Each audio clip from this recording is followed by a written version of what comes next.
right, welcome everyone to another episode of Sasquatch Watch Radio. Today is July 29th, 2024. Glad that everyone could join us tonight. And before we bring on our guest tonight, we're going to bring on our co-host, Gary Kendrick, and his co-host. Hey, everybody. Tell them to. Things are about to get squatchy.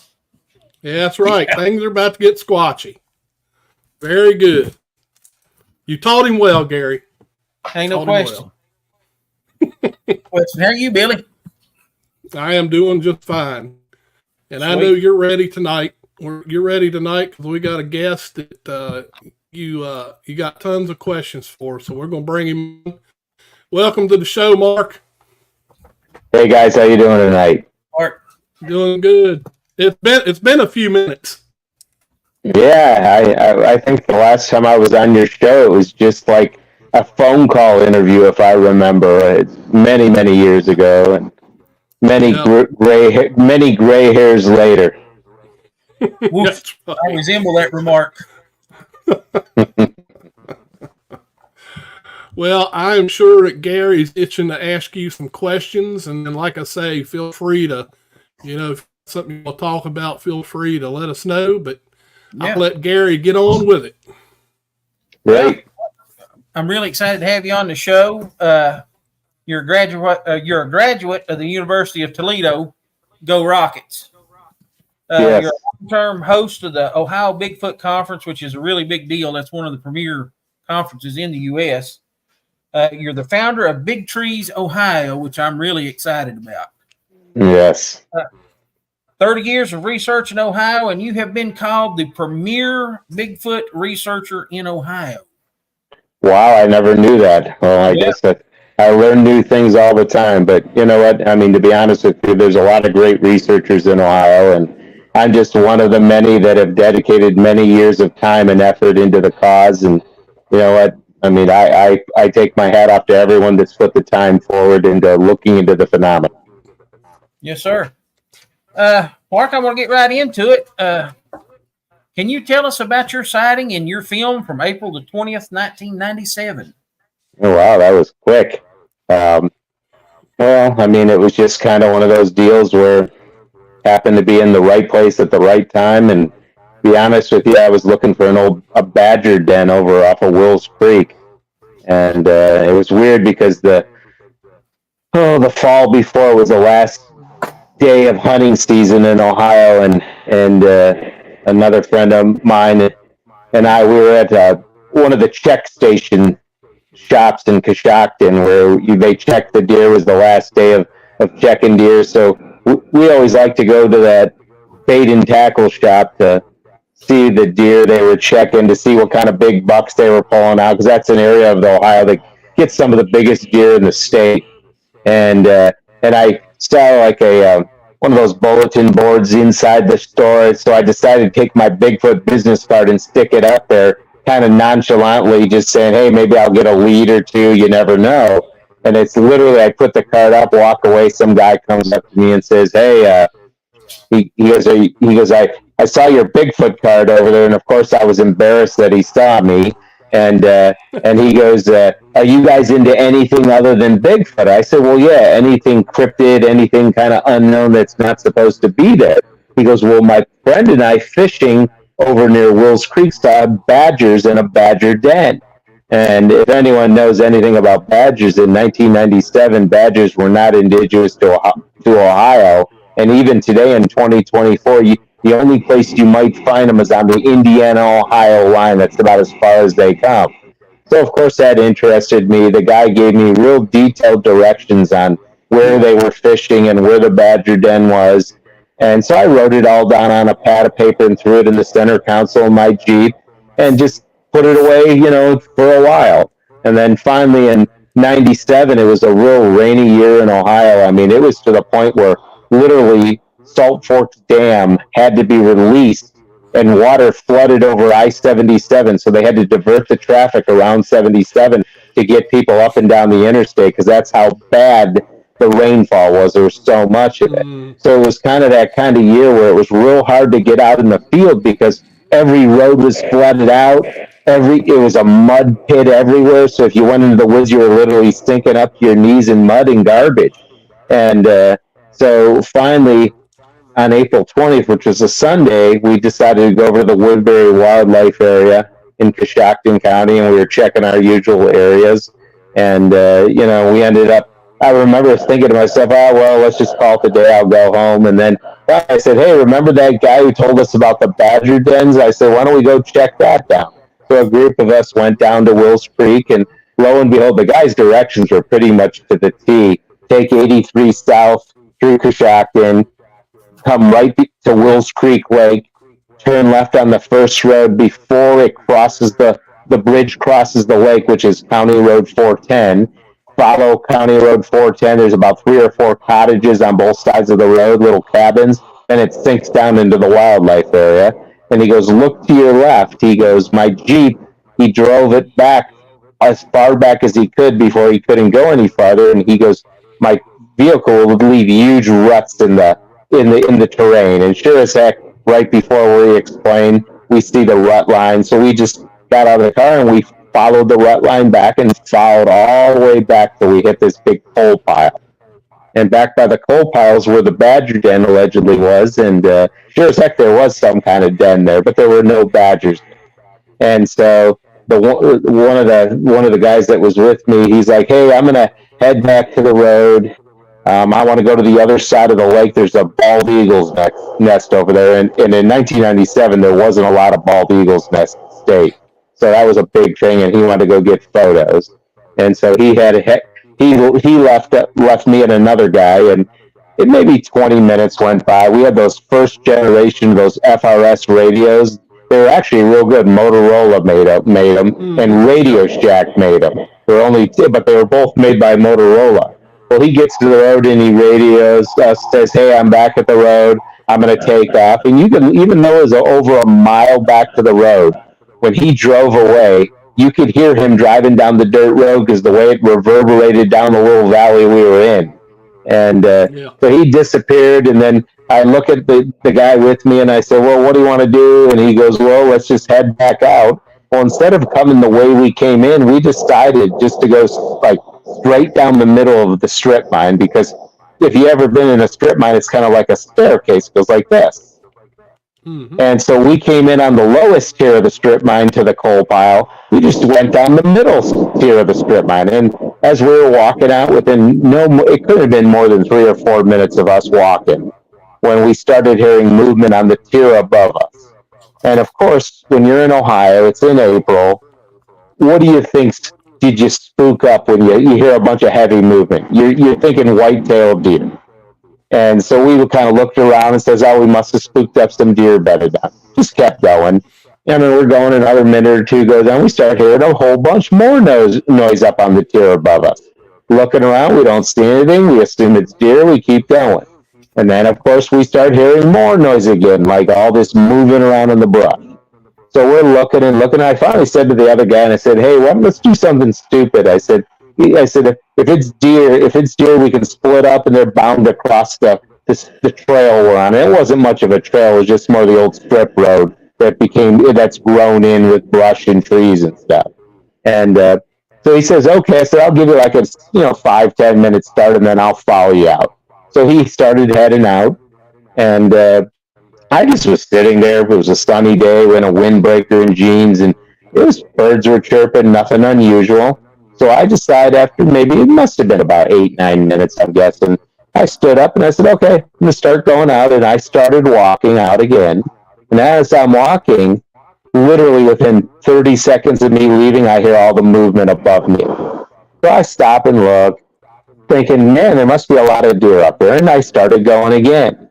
And, lo and behold, as I would go, I'd hear something move. I would stop. It would stop. Well, finally, I started getting a little concerned because this kept going on minute after minute. And so I looked at my backpack. I had a can of bear mace. And so I pulled that out because I didn't have a weapon. I didn't have a knife. I didn't have anything other than some cameras and stuff. So I had this can of bear mace in my right hand. And as I'm hiking, I'm holding the can with the idea that if something unusual, this mace would help me. And the weird thing is what really scared me was I thought it was a cat. Because you know how a big cat is. If you go, it goes. If you stop, it stops. It's waiting for you to run. And so I kind of got really worried about that because there were rumors of a panther back in there. And so as I kept going, this cat and mouse game just kept going on and on. It seemed like forever, where really it was probably about 10, 15 minutes. And I finally get to the point of the trail where all the strip mine tiers started contouring down toward the road. And maybe about 500 yards away was where the dirt road, County Road 410 was. And it's because I was higher up that I came in. I could actually see the dirt road in the distance. And my Jeep had one of those light bars with 4 lights on top of the bar with those yellow smiley cover things on top. Well, I could actually see the yellow tops of it from the distance. And then, of course, I had this stupid idea that, oh, well, maybe I should make a run for it. And, because I'll be honest with you, I was like worried it was a big cat. And then, of course, I started going down the decline toward the road. And instead of running, something told me just to sit down in the trail. And that's what I did. I just sat on my rear end and listened. And, of course, what do you think didn't happen? Like there was no noise. Like the noise that kept happening stopped completely. And I'm listening and nothing. I'm thinking, oh, Lord, obviously whatever it is gone. And so I decided I was just about to decide to stand up and continue out when I heard to my left on the tier above, plain as day, the sound of crunch, crunch, and it went right over the top of me. That's what it seemed like. And I'm thinking to myself, oh, gosh, it's a person. Because one thing about that part of the state is back then there was a lot of people growing these illegal crops in the woods. And you know what crops I'm referring to. And so they would have people that were hired to literally watch the crops. So I'm thinking, well, maybe we were real close to a pot, a pot patch somewhere, and there was someone watching us the whole time. We just didn't realize it. And then this person followed me out to make sure I was leaving. And so I'm thinking to myself, well, what do I do? So I decided to just sit up and look over the pine trees to my left to see who it was. And so when I stand up to look to my left, up on the tier above, in amazement, guess what I see? Nothing. And I'm like, what? I heard something walk right over the top of me, literally. So I was real confused. I looked down in the direction toward where the road was. I looked back in the direction where I came from, and as I panned back to look up on the hill, I kind of turned my head. Well, I guess it'd be this way because I was looking the way the camera footage looks, and I see something squatted down on the hillside, and it was jet black in color, low to the ground it seemed. So what do you think I thought it was? Probably a bear. Well, like a bear, and I'm thinking, oh my God, it's a black bear. I was like, wow. So I went to take my pack off because I had a brand new camcorder and a camera in it. And when I went to take my pack off, it was one of those metal frame packs with the metal frame on the back for actual extreme backpacking. And I popped the damn tab on the thing, and it made a noise. And all of a sudden, this thing from the squatted with its back to me position starts raising up high.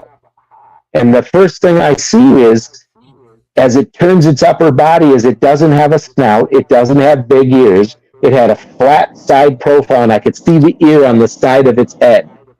And it turned and looked at me, and I looked at it, and it went like just like that. And I almost stepped so far back, there was another tier behind me, that I almost went right off the back. And again, granted, it was only maybe a 30-foot drop down a slope, but I literally almost lost my balance and went backwards. It caught me so off guard. And so I had my pack off of my back, and it's down to the right side of my leg, and I'm trying to keep eye contact with this thing. I go to reach for my camera on top, in the top section of the bag, and as soon as I made the move to just reach down, it immediately turned, walked right up the tier, and went right up over on the next plateau. and I was like freaking out, obviously. So I grab my pack, I drag it with me up to where it was standing, and I grab my camcorder out, which was a Panasonic VHS-C, and I go running up the next tier, grabbing onto trees, pulling myself up to get up on the plateau. And I start filming in that direction where it was going. And how I knew where it was going is there was no wind that day, but I could see the tops of the trees moving in the distance it was going. So I'm filming in this direction, freaking out at the same time. I mean, literally, I was freaking out. And literally, I just was losing it. And then finally, I literally had to stop recording because I was shaking so violently. My arm was like going like this. I mean, just literally, let's see if I can get it in the camera, shaking just violently. And just to try to get my composure back. And I started recording again. And as I'm filming, like say straight ahead, like I'm looking to my left, the whole strip mine made this kind of contour turn like this. So, because it was following the contour of the land. So I was kind of right at that turn point where I was standing. And to my left, something starts coming down the hill at me as I'm filming in the straight ahead direction. And of course, in panic, I freak out and I aim my camera in that direction. And as I was freaking out, filming, something in there's moving down toward me, I hear the person that walked out to my vehicle. He comes back up the trail and starts yelling my name. And so I'm freaking out with this going on, and I hear my name being called, and I yell down, "I'm up here." And here he comes. He walks up toward me, comes up like the game trail, and he gets up on there, and he looks over at me, and he goes, "You look like you just saw a ghost." And I'm just like, "Bigfoot." He's like, "Where?" And so I'm trying to explain to him, and he literally had me stop recording and said, "You need to calm down." He said, it was because he goes, you look white like a ghost. And so he got me to, calm down. I explained everything, started filming again. And there was something up on that hillside just peeking around the tree at us. And I managed to catch a little bit of it on film doing it. And then, of course, when we talked about trying to circle around and flush anything out, no one wanted to do it. And he goes, "What do you want to do?" I go, "I want to just go home." I mean, I was freaking out. I was absolutely in shock. And so I literally drive all the way home to Strongsville, Ohio, where I lived at the time. And I don't remember ever driving. I don't know how I got home. I had to just be a zombie the whole way.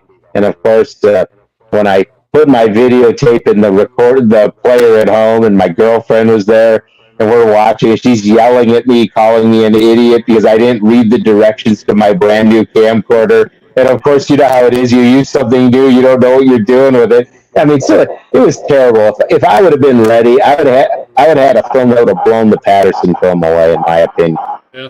I mean, it was that close. And, and after that day, I came to the realization that, you know what, there are some people telling the truth.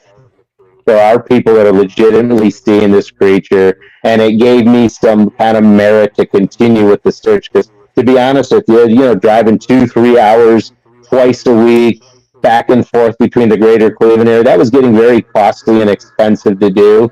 And when all your evidence was always old evidence, so you're interviewing people telling stories, but you're never there when a day after the encounter happened. So it was very, very disappointing, the field was back in the day. But now after all these years, I look back at it, I think, maybe that encounter was part of the reason to keep me in it. And that's really about it. Yeah. I actually Nice. watched the video, and at one point in the video, I think I can see more than one set of eyes. Do you think I think there was a family of them. And I think when we hiked past them, 3 people a mile back, probably one of them followed us back, and then one person goes all the way back. So then it has to make a decision: who does it follow, who does it stay with? Probably stayed with us, and then another one picked up the person going back to the road. And then, of course, 2 of us start going out. That one was following us, and then we separated again. What does it do? So I think it got to a point where we just had a little confusion going out of dumb luck. I mean, we didn't know it was a Bigfoot. We had no clue. So it's just out of plain stupidity that we kind of just outsmarted it without even realizing we outsmarted it.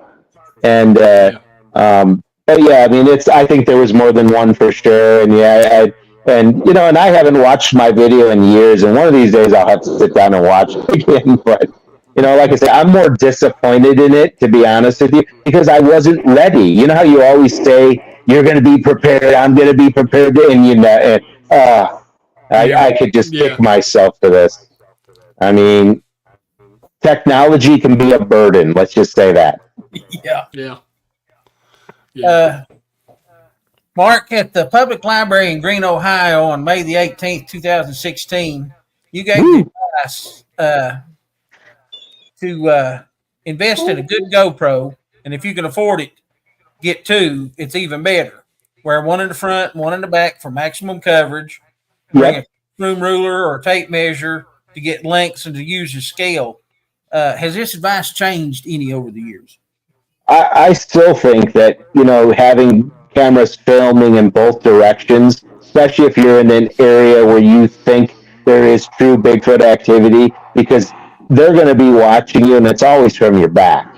And I've talked to some people that were like land stewards where all they did was maintain property for very wealthy people. And a lot of times it's thousands of acres.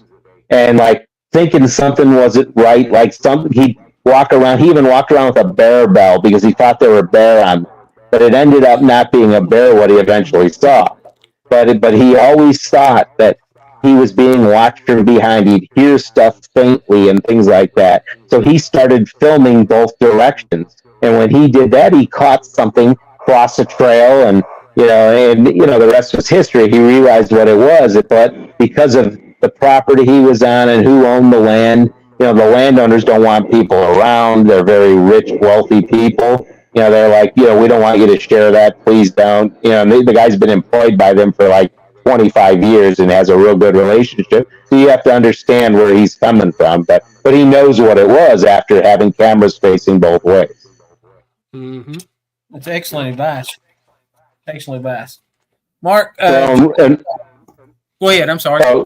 Real quick, the unit of scale is also very important. Always have a 12-inch classroom ruler and get yourself a Forester tape. I usually have 150-foot tape on because I use it with trees too, but it comes in real handy when you're measuring stride and step and gait and just distances between where the witness stands and where the creature allegedly stands. It just makes your job a lot easier. Or even use a laser like a rangefinder. Say you're on the one side of a creek or a river and you can't get across, and they say, well, it was standing by that tree over there. You can take your rangefinder and it'll give you the exact distance to that tree. Yep. Good advice. Excellent. Very solid. Mark, on July the 1st, 2013, you stated that there were hundreds of sighting reports by hunters, farmers, and other travelers, and I'm going to mess this name up, I know, but in Medellin, Wayne, and Summit counties. What are the sightings reports like now? The reports keep coming in, but the biggest problem compared to 2013 to 2024 is because of and I'm not dissing on any TV shows at all, because I think they are useful tools. But even, you talk to like Moneymaker, you talk to Cliff, the first thing they'll admit is that the show's great for bringing in witnesses, but it also brings in a lot of crap. So now you have to dilute through the data and try to pick out the quality data. And that's a tough and a long, tedious process. So, yeah, I would my good friend and late friend, Ray Crow from the Western Bigfoot Society, he always said, keep your skepticals on. And so I go into every investigation, even though I'm convinced they exist, but with this skeptical attitude, because I feel that for the research field, for all of us investigators, that it just gives us more value. That as long as we have healthy skepticism, if we can rule out everything to be skeptical about, hey, maybe it was a Bigfoot. So I try to keep that attitude. But in terms of sightings, we get tons of them all the time, all through the state, and so I always try to do 1/10 of 10% rule. So you take 100 reports, you have 10% that are probably even worthwhile looking into, and then there you might get 1/10 that's actually legit. And if you get more than that, you're lucky. But data is data, and a lot of the reports that come in, and you guys know this. Well, I think I heard a howl, or I heard a wood knock, or and those are things that can, in some cases, be explained, especially if they don't have a recorder. If they can record it and we can listen to it and put it on the spectrograph, it'll give us a better idea of what made it and why and how, etc. Yeah, exactly. Well, I've got an unusual question, and I ask all of the guests. It's animal, mineral, or vegetable. Do you think that Bigfoot is just an animal? Or the mineral side, do you think it might be an alien or some type of interdimensional being? Or vegetable, do you think it might be something supernatural?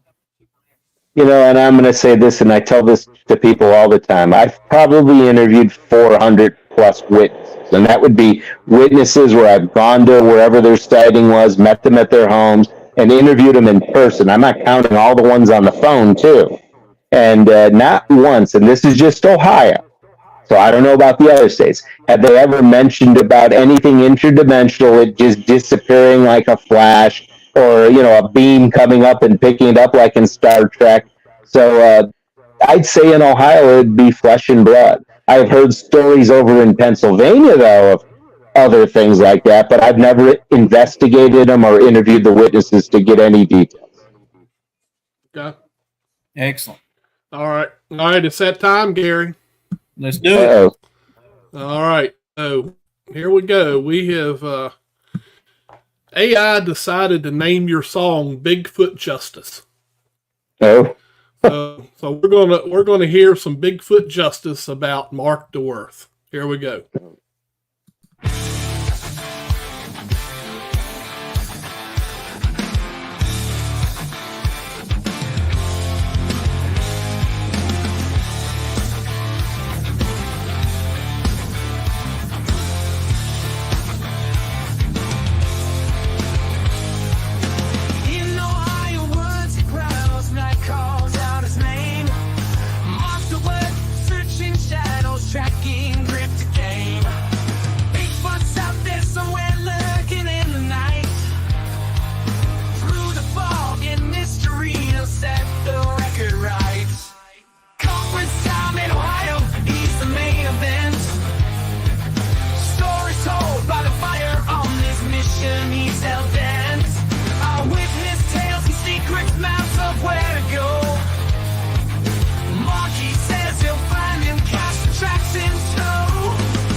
Chasing down the legend, truth and fiction cracks. Ohio wilderness, the hunt is never done.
just ended on us. But what'd you think, Mark? That was pretty good. A pretty good riff, and the bass was strong, and my cat here, Thorin, he appreciates it. Drew the cat in. Yeah, Thorin Oakenshield, that's his name. That kind of had some like 1980s rat feel to it. Yep. That was pretty good. Yeah. No, it's good. It's good. Pretty good. Yep. Mark, you've stated earlier that out of like 300 reports, that a third are hoaxes, a third are misidentifications, and a third are real. How do you deal with the hoaxes? The best way to deal with the hoaxes is to not let them know they're hoaxing you. Thank them for your time and move on. And when you don't reply to them anymore, they will run off to another group, another investigator trying to get validation. This happens all the time. And the best thing to do is don't give them their day. You just thank them for their time and move along. If you just ignore the hoaxers, they'll go away. Yep. Excellent. Yep. I mentioned earlier your Instagram account, Big Trees Ohio, and you actually have some national record trees that have been found. I'd like to discuss Big Trees Ohio.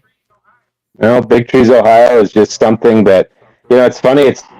People always ask me, I do a lot of lectures on trees in the state and all over the country, and people always ask me how I got into it, and I got to explain to them it's Sasquatch.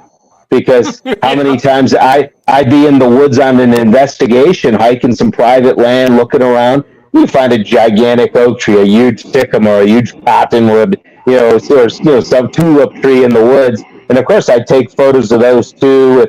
Say Coyote was with me or someone else was helping on the investigation and for scale. And so I would post, hey, I was out checking out this report, blah, blah, blah. And then someone will send me a message, hey, that big tree picture you posted, where's that at? It's like, well, why? They go, well, don't you know that they have like a state system where they find the biggest trees in the state? I'm like, no, never heard of it.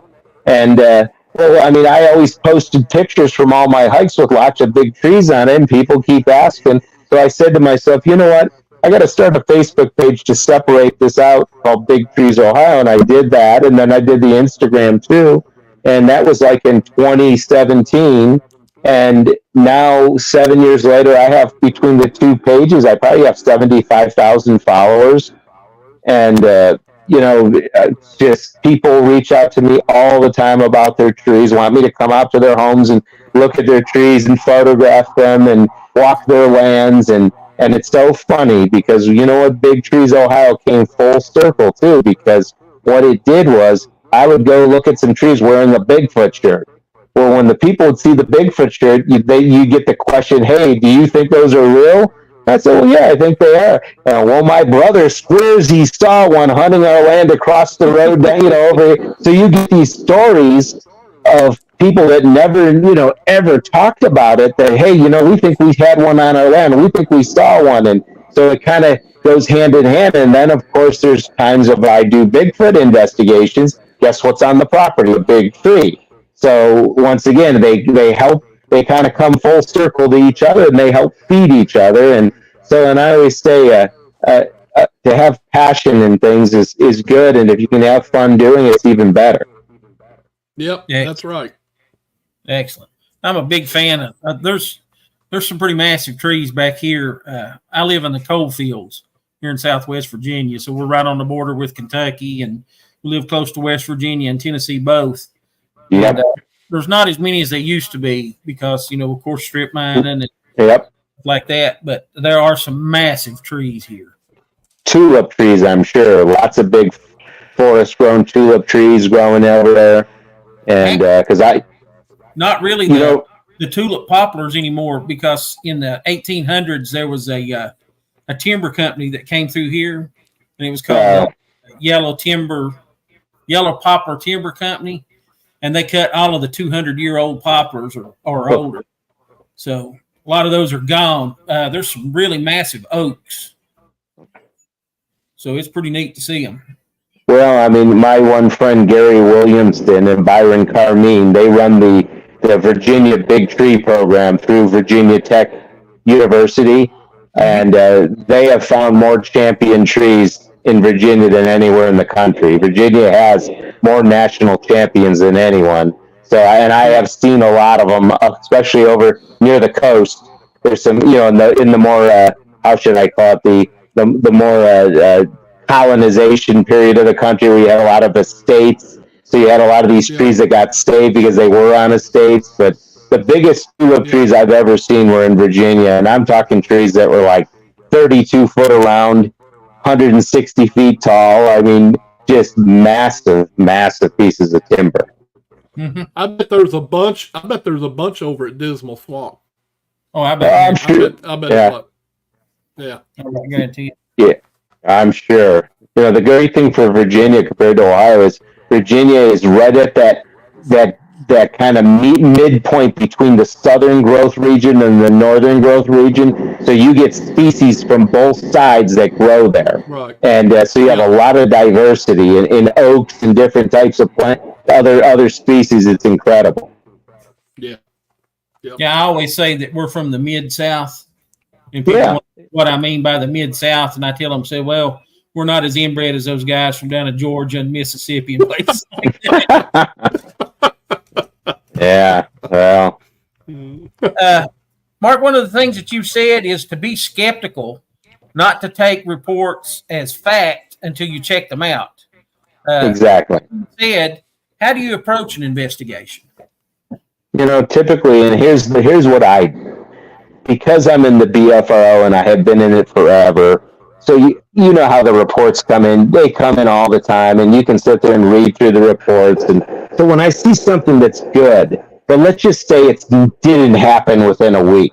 If it's something that's you have to get there immediately, of course I'm going to call and set something up to get out there ASAP. But if it's something that's a couple months old, 6 months old, a year old, but it sounds really good, what I like to do is I like to read the report, study it up and down, and then just sit on it. Don't call the witness, because they're anticipating that when they submit it, that, someone's going to be calling, let's be ready to take that phone call. Well, if you sit there and wait a couple months on a 6 month or a year old report, that ain't going to do anything to alter the investigation. So if you sit on it for a few months, then call them, it catches them totally off guard. And then all of a sudden, that report like the back of your head because you've read it so many times. And I sit there and I let the witness just tell me everything.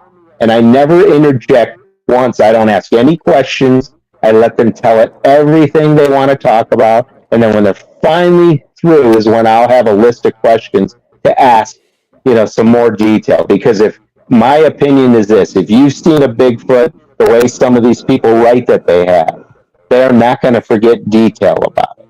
Or like, say, for example, they say they saw it at 4 p.m. on a Sunday.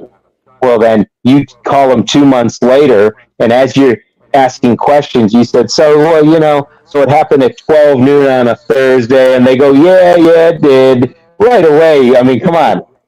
12 noon on Thursday to 4 o'clock on Sunday, you don't forget those details. And if I've tried doing that to people that said, no, it didn't happen then. It happened on Sunday at 4 o'clock. So right then and there, it gives them some credibility that, they knew their story. They remember the details, because a lot of times you'll get 10 red flags and right away. These are people that want to just, say they saw a Bigfoot and just things don't add up. And you got to just be nice about it. And you just thank them for their time and tell them to keep up the effort or keep a look around or send a message back in if you ever think you've seen anything again. And, you got to be nice about it, but not in a way where they know you think that they're not telling the truth or they misidentify. Most of them are misidentifications, but then you get some that are absolutely, it probably was a Bigfoot. So, yeah. Excellent. Mark, what is your most convincing report that you've gotten? Oh, gosh. Whew, that's a tough one because there's so many good ones. I kind of like the one over in Bethesda, Ohio, which I believe is Belmont County. That would be like where I-70 comes in from the state from West Virginia. say you're heading to Salt Fork and you're coming from PA, West Virginia, I-70. They did that Bigfoot event across into West Virginia at that Cabela's or whatever. So you come into the state right over in there, and that would be Belmont County. The lady, it was a real good report because there were multiple sightings by multiple witnesses on the property. And how it started was the lady, she would always host people at their log cabin after church on Sunday and have this big cookout. And then all her scraps, she would leave to the right side of their gravel driveway, right over like maybe a 5-foot embankment down to a beginning of a holler that went back in the back of their property. And so she would dump the scraps every Sunday night and for her critters, as she called her raccoons and everything to come and forage on it.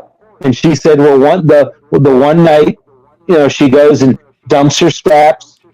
She drops a garbage bag in the garbage can, goes back in the kitchen, and realizes she missed a garbage bag.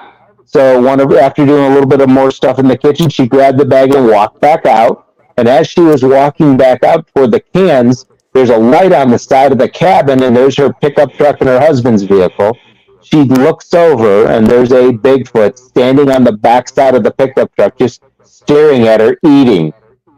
And she dropped the bag and screamed. And she screamed so loud, her husband came rushing out as she was going in. And she told him what she had just seen. He went out there with a gun, and he said all he could hear was footfalls going away from the property down the hollow. Well, so then after that happened, within a couple days, they started noticing wood knocks and noticing weird things. And so the report came into the BFRO, and so I'm looking at it. I talked to her on the phone, the lady, and she could tell that she was very, very shaken and scared. And so what I did was I couldn't get out there because I had some commitments with my parents. So I reached out to Jim Thompson, who lives over in Jewett, Ohio, which is Harrison County. And I said, excuse me, it wasn't Jim. It was Jason Kowalski, who lives in Belmont County, but he's friends with Jim. And he ended up bringing Jim with him because I told Jason, I said, if you're going to go interview this lady, you need to bring someone with you.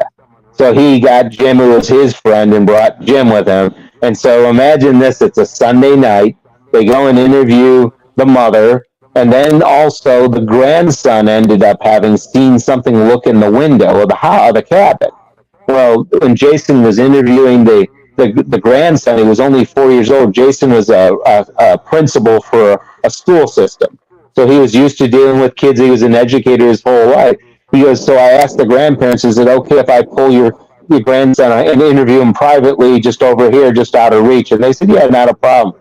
And so he goes, well, tell me, what did you see looking in the window? And he goes, well, they went inside in their TV room. They were watching Game of Thrones. Grandma and Grandpa were, and the kid was on the couch bouncing like this up and down on the couch behind them.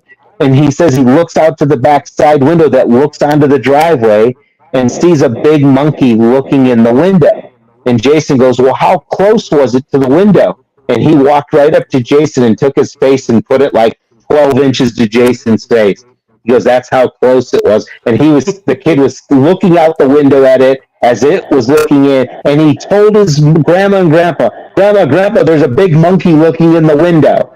And they're like, leave us alone, we're watching TV. They didn't do anything about it. Well, they didn't realize it until after she saw the one by the vehicle eating the food, after she dumped it. Well, then she put two and two together and realized what was going on. Well, and Jason had interviewed him. So it starts getting dark, and he goes, well, I got my friend Jim Thompson with me. What do you want me to do? And I said, well, if you want, why don't you sit out by the corner of their property? They had an old fire pit back there, and listen down in the hollow, see if anything happens. So here's me sitting at home, literally in the same couch, just a different colored one at the time, and my phone starts buzzing, texting, hey, it's Jason. We hear something walking up the hollow. And I'm like, what do you mean walking? He goes, we can hear footfalls coming in the distance, and they're getting louder and louder and louder. So I said, well, just stay there, hold your ground, and listen and watch. And so a few minutes later, a text, we're getting very uncomfortable. The footfalls are getting extra loud. And I said, if you're uncomfortable, do you have anywhere you can reposition yourself? They said, well, on the back of the old cabin, there's a porch. So we'll go sit over on the porch then. So they go and sit on the porch. And if you're sitting on the porch and you're looking like I'm looking straight ahead, that would be down in the hollow. If you looked, let's say, because it would be this way, is where the driveway was, where the woman's stall. So as they're sitting there, I get a text, and it's Jason. He says, we see something between the two pine trees by the fence. And because the moon was behind it, and when it stepped out between the two pines, they could see this huge silhouette. They were staring right at them, and they were terrified. And they said it was so bad that 4 raccoons came running up at their feet at the house, like, get us out of here, help us, type thing. And so the whole time, Jim and Jason are fixated on this thing, and Jim just happens to look over to the right where the driveway was. Jason drove a Cadillac Escalade, and that's a big SUV. He looks over, Jim says, and he goes, I see, because the light's on the side of the house, he goes, I could see something was behind the Escalade. He could see its shadow through the windows of the Escalade. And he says, all of a sudden, this cone-shaped head looks right over the top of the Escalade, right at them. And he taps Jason on the field to look, and Jason turns, the thing squats back down. And then all of a sudden, you can hear it walking away. Well, here's what's funny.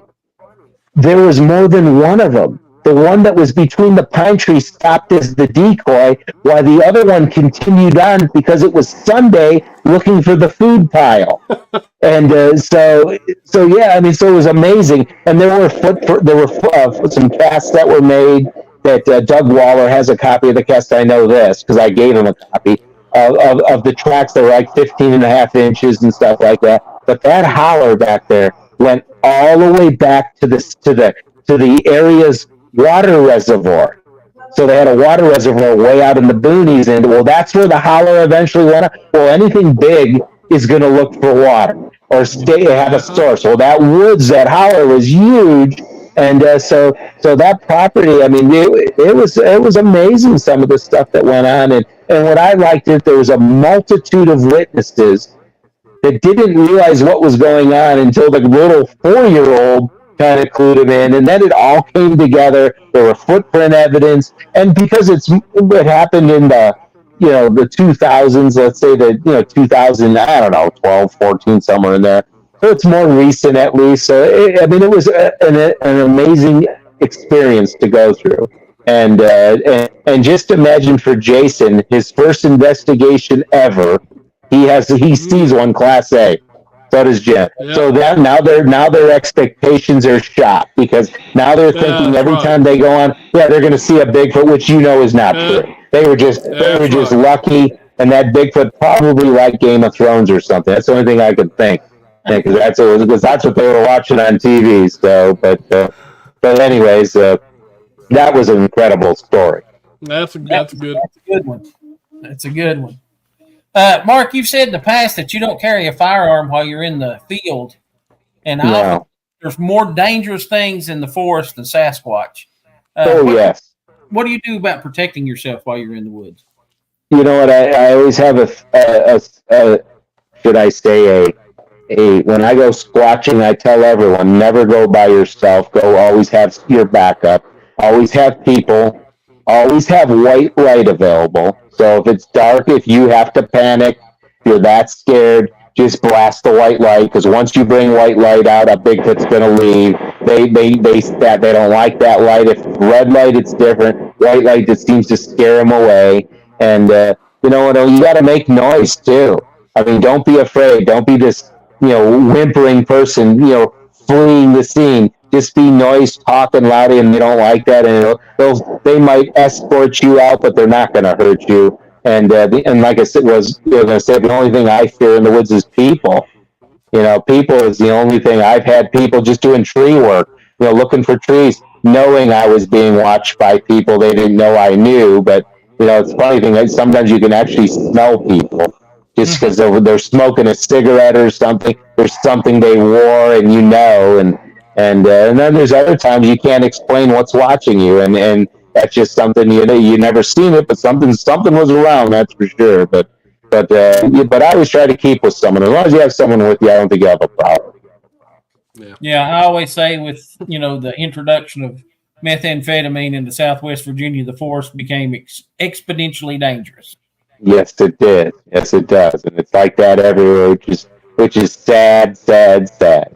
It is. Yep. It is. Mark, do you have any mentors that's helped you along throughout your Bigfoot career? Well, of course, like in Ohio, that'd be Don Keating. I mean, Don is the one that kind of helped me get into this because of just that sheer luck of learning about him from my girlfriend's Aunt Betty, and then talking to him on the phone, and then eventually going to some of his meetings and getting his newsletter. And one thing you can say about Don, I know Don sometimes isn't the most chipper person in the world, but that's Don. You know what you're getting with him. Yeah, and that's right. But he's been in this field since the 80s, and you got to respect him because he took more flack, more criticism from locals what he was doing than anyone, and he still to this day shows up at events and writes books or reissues books and videos, and so he'd be my Ohio. And then of course my other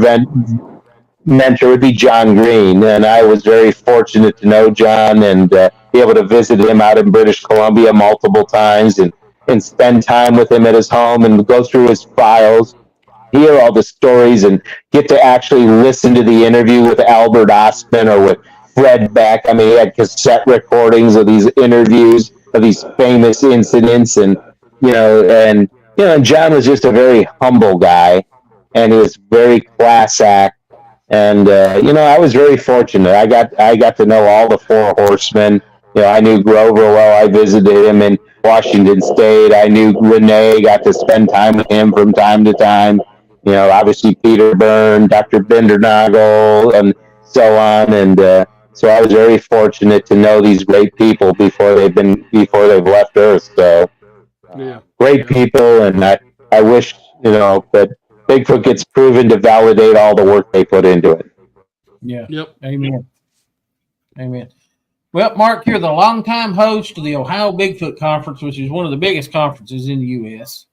I'm going to give you a few minutes just to shamelessly plug your next event. Well, obviously Salt Fork State Park Lodge and Conference Center, which is in Guernsey County, very close to I-77 and I-70. Tickets typically go on sale the first weekend of December every year. They do sell out fast. A couple years they sold out in under like 60 seconds. And they typically sell out half a day easily every year. It's this year's event, or the 2025 event, will be May 3rd weekend, obviously, and it's a great event. It's a great venue that makes the event great because it's right in the heart of Ohio's alleged Bigfoot country. Where else can you stay at a lodge or at a cabin or at the campground and be in an area where there have been historical Bigfoot reports?